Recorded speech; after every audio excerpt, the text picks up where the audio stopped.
En esta segunda parte de la parashá, Behaloteja, estaré abordando otros aspectos dentro de la parashá que nos permiten cerrar el tema de la menorá en nuestro rostro y honrar las palabras de Yeshua que nos dijo: ustedes son la luz del mundo.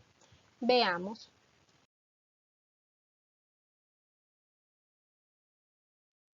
Encontramos el inicio del servicio de la tribu de Leví en el santuario. En Bamidbar 8, 6 al 10, el Eterno dice: toma a los levitas de entre los hijos de Israel y haz expiación por ellos, y harás que los levitas se acerquen delante del tabernáculo de reunión, y reunirás a toda la congregación de los hijos de Israel. Y cuando hayas acercado a los levitas delante de Hashem, pondrán los hijos de Israel sus manos sobre los levitas. Encontramos este punto interesante de la dedicación del pueblo de Israel a los levitas, que son ofrecidos como ofrenda. Los levitas iban a sustituir a los primogénitos. Recordemos que los primogénitos también cometieron el pecado del becerro de oro, y de acuerdo a lo que cita Shemot, fueron los levitas los únicos que no participaron en este pecado. Por eso los levitas vienen a sustituir a los primogénitos, y comenta Rashi en esta porción de la parashá que sustituyen a los primogénitos, y por decirlo de alguna manera también sustituyen a todo el pueblo de Israel. Dice en Bamidbar números 8:19: y yo he dado en don los levitas a Aarón y a sus hijos de entre los hijos de Israel, para que ejerzan el ministerio de los hijos de Israel en el tabernáculo de reunión, y reconcilien a los hijos de Israel, para que no haya plaga en los hijos de Israel al acercarse los hijos de Israel al santuario. Por lo tanto, los hijos de Israel no podían acercarse al santuario, y eran los levitas los representantes, los que estaban como agentes de los israelitas, del pueblo de Israel. Esta imposición de manos de la que habla la cita en Bamidbar 8, 6 al 10, que hizo el pueblo de Israel, es porque así como las ofrendas requerían una imposición de manos de parte de su dueño, del que hacía las ofrendas en el santuario, así los levitas fueron ofrecidos por el pueblo de Israel para que ellos ejercieran ese papel. Eran eran los agentes del pueblo de Israel para hacer el servicio en el santuario, eran los sustitutos del pueblo de Israel para ellos ofrecer este servicio. Tengamos esto presente y vamos a ver el otro comentario.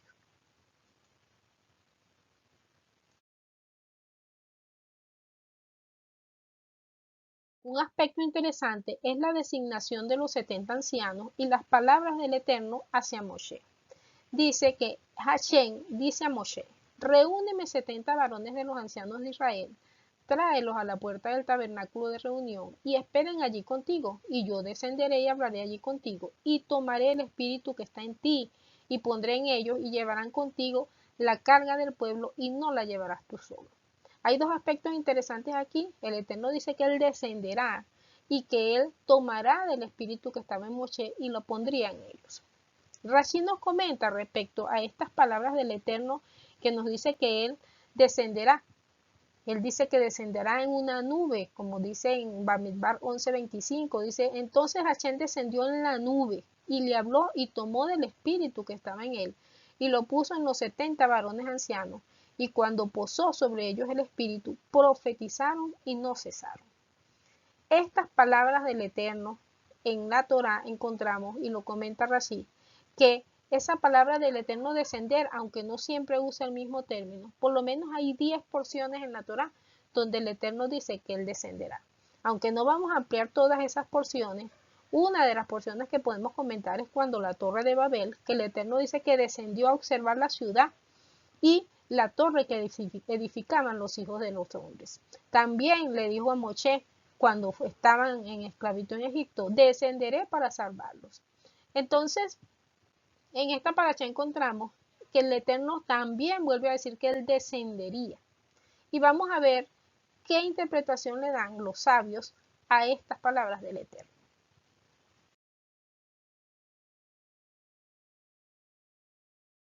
En cuanto al término expresado por el Eterno de descender, Rambán nos dice: Cuando el Omnipotente le place otorgar al hombre cierto grado de sabiduría o de inspiración profética, se dice que la divina comunicación que le ha sido hecha de tal suerte, así como la presencia divina en algún lugar, es un descenso.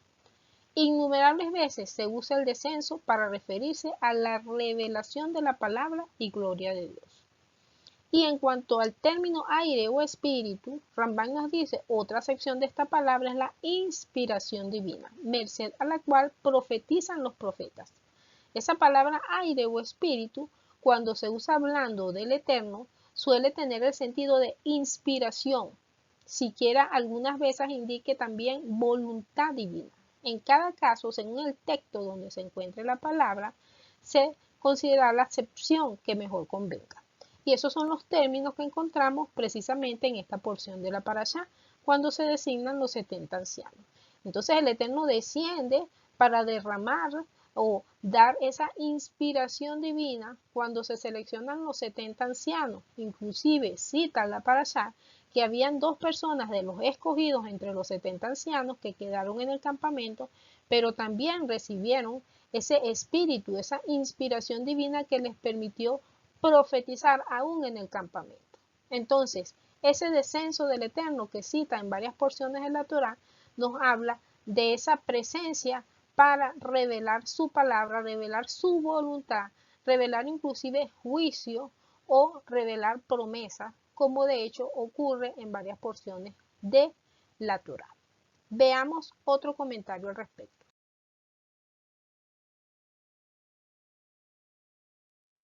La menorá iluminaba continuamente la tienda del encuentro, y esto es estatuto perpetuo, por lo menos indicado en la Torá por el Eterno.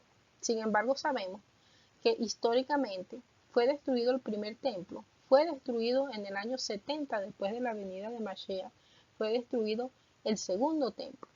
Y a raíz de la destrucción del primer templo surge el término que no aparece en la Torá, sino que es un término que es dado por la Torá oral, el término de la Shekinah, que significa la que habita o la que reside, refiriéndose a la presencia divina. Y esta palabra, este término viene de Shakan, que es el mismo término o raíz de donde viene la palabra Mishkan, que es lo que se traduce como tabernáculo, que es el lugar de habitación donde el Eterno se manifestaba. Entonces, hemos encontrado a raíz de lo que después de la destrucción del templo, incluso del segundo templo, manifestaciones, enseñanzas dentro de lo que es la tradición oral. Podemos citar al rabí Gilgatilla, que es un rabino del tercer siglo, finales del tercer siglo, cuando él dice, cuando Israel pecó, la Shekinah huyó del templo y este fue destruido. Cada vez que se reconstruye el templo en el corazón de un hombre, justo la Shekinah viene para residir en él, a pesar de que aún esté en este mundo, es decir, en el exilio. Y además de esto, encontramos que Rambam nos dice que Dios desciende a mirarnos para mediación de la misma luz. Dios está cerca de todos los que le invocan si le llaman en verdad y se vuelven a Él. Encontramos otros aspectos y otros comentarios referentes a lo que se interpreta bajo la ausencia de el templo después de su destrucción.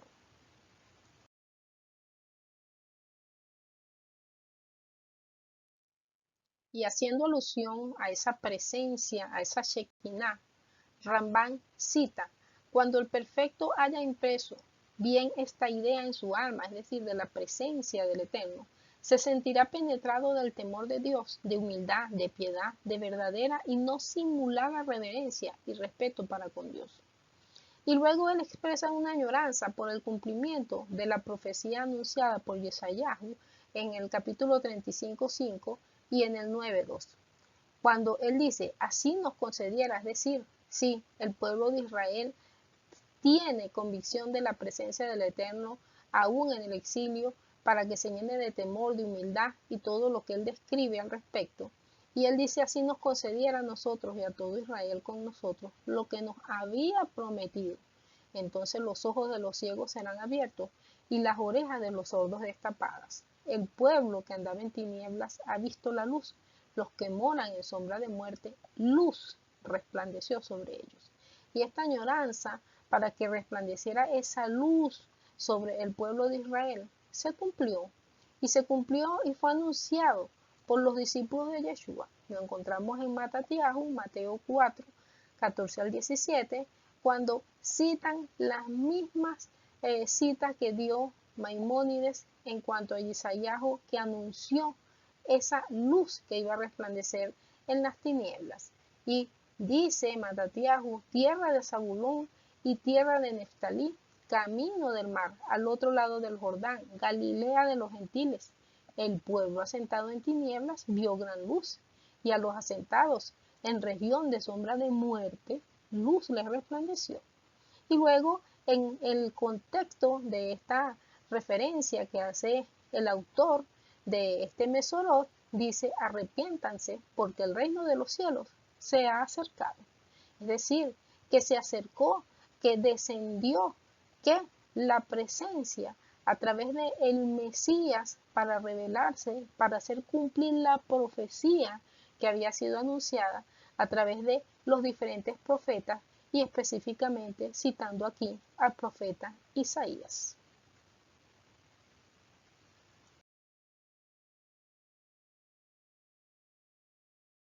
Encontramos en Vallecra, Levítico 24, 1 al 4, algunas condiciones necesarias para encender la menorá. Habló Hashem a Moshe diciendo: manda a los hijos de Israel que te traigan para el alumbrado aceite puro de olivas machacadas para hacer arder las lámparas continuamente. Sobre el candelero limpio pondrá siempre en orden las lámparas delante de Hashem. Aquí encontramos el papel del pueblo de Israel trayendo el aceite puro de oliva y del sumo sacerdote en un candelabro en la menorá limpia tenía que encender las lámparas. Hay varias condiciones aquí: el aceite, limpia la menorá y luego el encendido de las lámparas. Y encontramos que era el sumo sacerdote el que hacía esta tarea y el pueblo de Israel el que traía el aceite. Así nosotros somos los que debemos poner el aceite, que lo vamos a hablar posteriormente, y el sumo sacerdote limpiaba y encendía la menorá. Encontramos en el escrito a los hebreos que Yeshua, cuando dice Rab Shaul, cuanto más la sangre de Mashiach, el cual mediante el Espíritu Eterno se ofreció a sí mismo sin mancha a Elohim, limpiará vuestras conciencias de obras muertas para que sirváis al Dios vivo. Entonces es Él el que ha limpiado nuestras conciencias. Y nosotros tenemos las conciencias limpias y somos los encargados de mantener el aceite para que ardan esas candelas y seamos luz del mundo.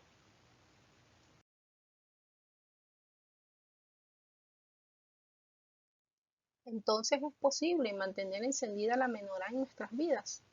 Acá encontramos aspectos interesantes. Primeramente, hemos dicho que Yeshua es nuestro sumo sacerdote, no según el orden levítico, porque sabemos que él pertenecía a la tribu de Judá, sino según el orden de Melquisedec. Y Yeshua nos dijo en Yohanan, Juan 8:12, otra vez Yeshua les habló diciendo: yo soy la luz del mundo. El que me sigue no andará en tinieblas, sino que tendrá la luz de la vida.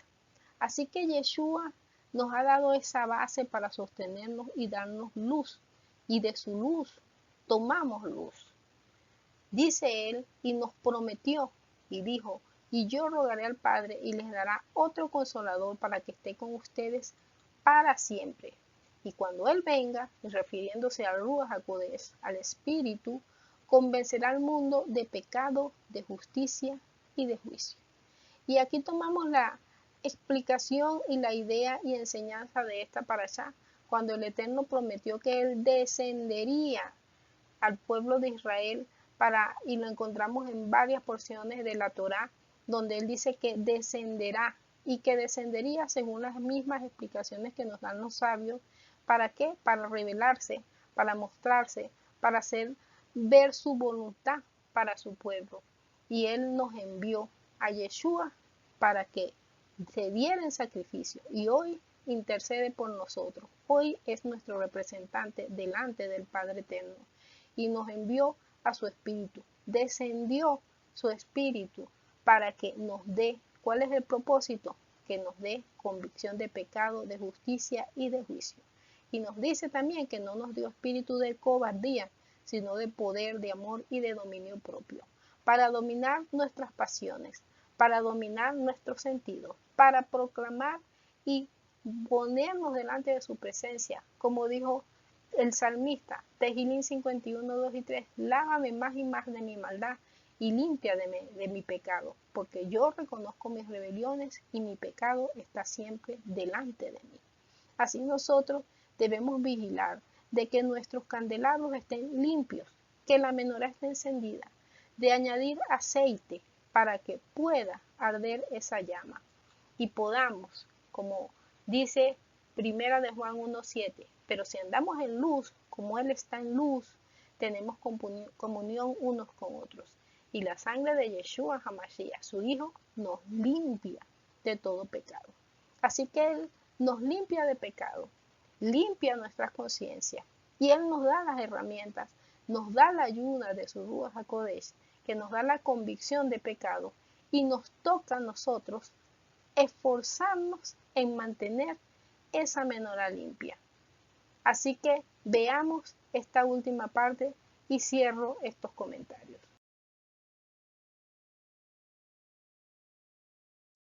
Destacan las palabras de Yeshua en Mateo 25, 1 al 4, cuando dice, entonces el reino de los cielos será semejante a 10 vírgenes que tomando sus lámparas salieron a recibir al esposo. 5 de ellas eran prudentes y 5 insensatas. Las insensatas, tomando sus lámparas, no tomaron consigo aceite, mas las prudentes tomaron aceite en sus vasijas juntamente con sus lámparas. ¿Y de dónde sale ese aceite? ¿Cómo podemos tener aceite para nuestra menorá? ¿Es posible mantener la menorá encendida? Necesitamos varios requisitos. Primero, tener el aceite. Y segundo, antes de encenderla, limpiar la menorá. Ya hemos visto que Yeshua ha limpiado nuestras conciencias y nos corresponde a nosotros limpiar el candelabro, cada orificio, en la manera como estamos usando nuestros sentidos, nuestros ojos, nuestros oídos, nuestra nariz, nuestra boca. ¿Qué estamos hablando? ¿En qué estamos pensando? ¿Cómo internalizamos toda la información que nos viene a través de nuestros ojos? ¿Cómo respondemos a nuestra vida diaria? ¿Con ira? ¿Somos instrumentos de ira o somos instrumentos de paz? ¿Cómo estamos comunicándonos con los demás, con nuestra familia, con nuestros vecinos, con nuestros compañeros de trabajo? Por eso Yeshua dice, velad pues, porque no saben el día y la hora en que el Hijo del Hombre ha de venir. Y esto está en el contexto de este Midrash, de esta enseñanza de las 10 vírgenes. Y Él nos dice que velemos, somos nosotros los únicos responsables de velar cómo andamos, de autoevaluarnos cómo nos estamos desenvolviendo. Y así, confesarle a Él nuestros pecados, confesarle a Él nuestras fallas y rectificar, que es lo más importante, porque este Teshuvá es un cambio de camino. Venimos actuando de una manera y necesitamos retomar en el camino en que Él nos ha instruido. Él mismo nos dijo, ustedes son la luz del mundo. Y dice, así alumbre la luz de ustedes delante de los hombres para que vean sus buenas obras. Entonces aquí nos está hablando de nuestra actuación en el camino en que Él nos ha llamado. ¿Cómo nos estamos conduciendo? Cada uno reflexiona en base a su propia vida y pongámonos a cuentas con Él, porque como Él dijo, no saben el día y la hora en que Él ha de venir. Preparémonos, esforcémonos, hazak, esforcémonos y logremos que cuando Él venga nos encuentre haciendo como Él dijo. Así que bendiciones y Shabbat, Shalom, que brille nuestra luz como la luz de Yeshua.